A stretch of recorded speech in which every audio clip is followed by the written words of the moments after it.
Первыми на старт вышли самые смелые – команда Главного управления МЧС России по Коми. На вооружении спасателей квадрокоптеры уже 2,5 года. Их используют для поиска, например, потерявшихся в лесу или соблюдения мер безопасности на воде. Для профессионалов главное не скорость, а внимательность. Поэтому на фестивале призовых мест они не заняли, но получили хороший опыт. В подразделении Главного управления в настоящее время 11 аппаратов. Они все пока еще вертолетного типа.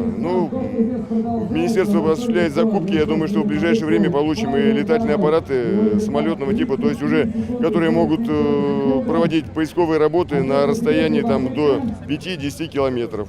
Отличаются участники не только опытом и манерой пилотирования, но и, конечно, машинами. Соревнования разделили на две категории дронов – тяжелые беспилотники и гоночные квадрокоптеры. Первые летают медленно и плавно, зато вне конкуренции по качеству видеосъемки или наблюдения за происходящим. Вторые легче 600 грамм и очень резвые. Настолько, что пилоты сами иногда не успевали управлять аппаратами. В результате машины врезались в ограждающую сетку. Конечно, к большой радости зрителей. Чтобы пройти всю трассу, участникам давали 3 попытки. Цель на минимальной высоте лавировать между конусами, нырять в арки и огибать препятствия. Некоторые со своими детками пришли. И знаете, детки-то управляются, по-моему, лучше, чем папы.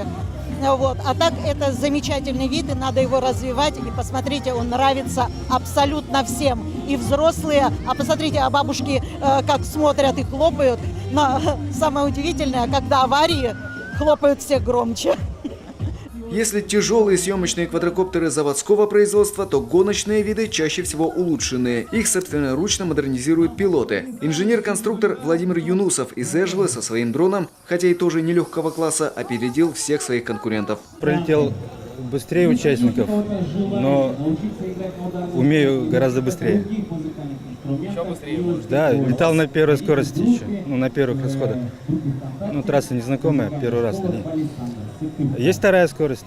Николай Мясников из Ухты – самый молодой гонщик на первом Коптерфесте. Воспитанник Ухтинского авиамодельного клуба, где создают летающие модели, лишь год назад увлекся квадрокоптерами, а сегодня зрители уже на пробных полетах оценили мастерство этого пилота. Среди легких машин он стал вторым. Он состоит из моторов, винтов, регуляторов, камеры, аккумулятора и приемника. Сам процесс сборки несложный, сложна настройка. Он настраивается через компьютер и в специальной программе.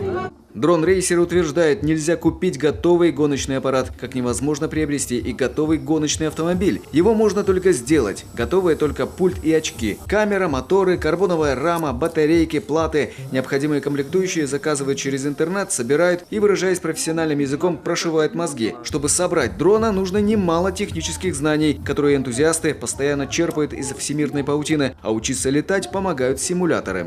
Очки, на большой скорости, чтобы маневрировать на большой скорости, невозможно это производить, смотря на него со стороны. Во-первых, он маленький, то есть он уже метров 30, он теряется, сливается, и невозможно им управлять. А когда ты смотришь прямо из камеры, камера стоит прямо из камеры, то есть получается полное погружение в непосредственно сам полет.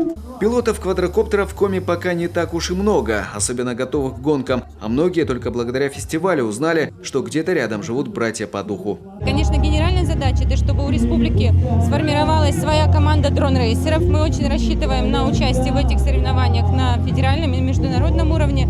И вот это движение, которое развивалось где-то как любительское, где-то как профессиональное, первый раз, представляется, здесь есть команда из Ухты, из районов республики, именно со своими моделями, которые демонстрируют то, к чему они уже приготовились. Первый Коптерфест показал, интерес у детей и молодежи к новому виду спорта бешеный, и высокие технологии сегодня становятся все ближе. В Коми под руководством главы развивается целое направление научно-технического творчества, открывается сеть детских технопарков. Конечно, развиваться будет и сам фестиваль. Пока судьи учитывали лишь скорость и чистоту прохождения трассы участниками, дальше будут стремиться к международным стандартам и усложнять правила. Константин Куратов, Дмитрий Ведерников, телеканал Юрган, Сыктывкар.